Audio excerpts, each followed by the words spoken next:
Hello everyone, my name is Charlotte Den from the Institute of Geodesy, University of Stuttgart. Today my presentation is gravitational curvatures for tesseroids and spherical shear with arbitrary order polynomial density.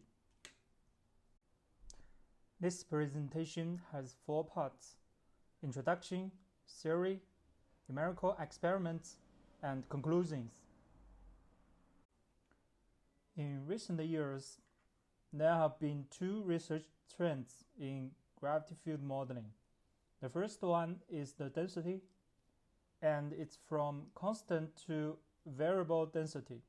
For example, the variable density for a right rectangular prism, a spherical shear, or a tesseroid. The second one is the gravitational potential gradient, and it's from the low order to the high order.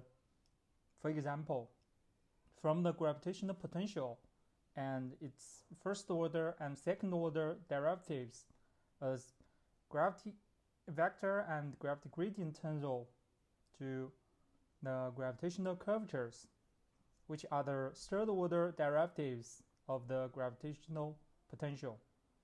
Therefore, this study focused on the variable density model for the GC of a tesseroid and the spherical shear in the spatial domain of gravity field modeling.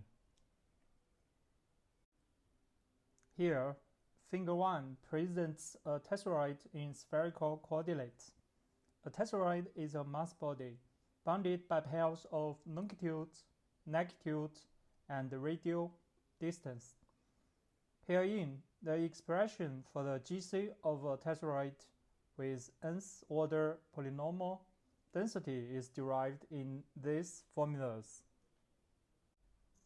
Figure 2 presents the section view of a spherical zonal when the spherical distance theta of a spherical zonal is integrated from 0 to pi. A spherical shear can be obtained. Herein, the formula of the GP of a spherical shear at the computational point P is obtained as here. After integrating the triangle integral under the 3 conditions that the computation point is above, inside, and below the spherical shear, the expression for the GP of a spherical shear with nth order polynomial density is derived. After taking the partial derivatives of the GP with respect to the radial distance z 1 times, 2 times, and 3 times, the expression for the GV, GT, and GC of a spherical shear with nth order polynomial density are obtained on the left side. After applying the Laplace equation and Poisson equation, the other GGT and GC components are obtained on the right side. In a numerical experiment, the relative errors of the tesseroid discreting the whole spherical shear are calculated, while the calculated values are the calculated gravitational effect of the tesseroids, and the reference values are the analytical gravitational effect of a spherical shear. Meanwhile, Laplace equation is applied to reveal the internal numerical quality of the GGT and GC. The numerical method is the 3D Gauss-Legendre quadrature method. The numerical values of the parameters are in Table 1. In a numerical experiment, the initial assumption is that the non-zero gravitational effects of a spherical shear with different nth order polynomial density parts are equal. When the computation point is located above the spherical shear, the physical meaning of this assumption is the uniform equality of the polynomial density part. It helps to understand the magnitude of each term of the polynomial density. Herein, the formula of the relation between ρ and ρn is obtained as here. The influence of the height of the computation point on a GC with polynomial density up to first order is shown in Figure 3. Figure 3a shows the relative errors, and Figure 3b shows the absolute errors. In Figure 3a, the existence of the rapid drop ROM shows that the near-ROM problem still occurs for different order polynomial density. In other words, the choice of polynomial density model does not affect the existence of the near-ROM problem.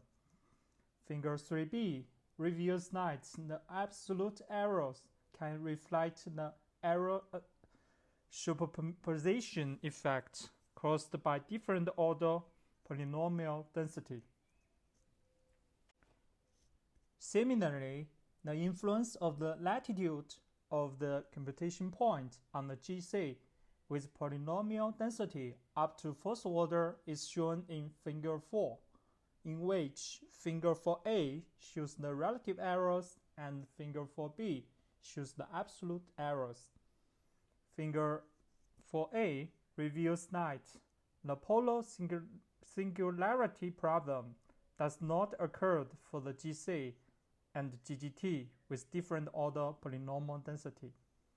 Figure 4b reveals that the density variation can be revealed in the superposition effect of the absolute errors of the Laplace parameters of the GGT and GC.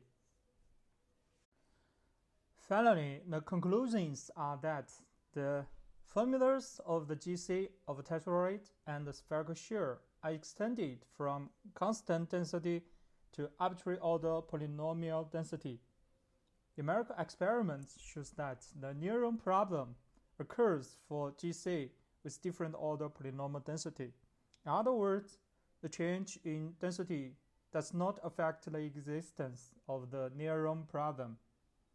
The polar singularity problem does not occur for the GC and GGT with different order polynomial density because of the applied Cartesian integral killers of the tesseroid. If you want to know more details on this study, please reference this paper. This is my presentation. Thank you for your attention.